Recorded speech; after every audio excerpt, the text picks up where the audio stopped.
தண்ணி எடுத்துக்கங்க.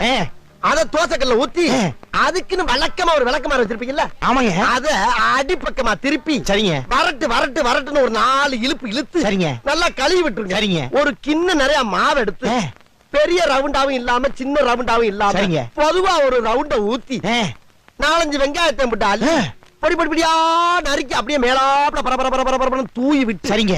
ஒரு நீளமான கேரட் எடுத்து அதையும் பொடி பொடியா நறுக்கி சரிங்க. அப்படியே மேலாப்ல பரபரப்பா தூவி விட்டு சரிங்க.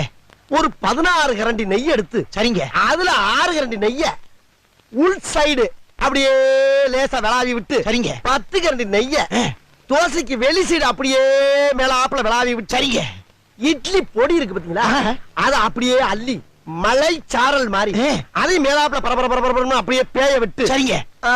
பொத்துனாப்ல அப்படி ஒரு பரட்டு இப்படி ஒரு பரட்டு அப்படி பரட்டி விட்டு அப்படியே ரெட்டி கலர்ல முருக விட்டு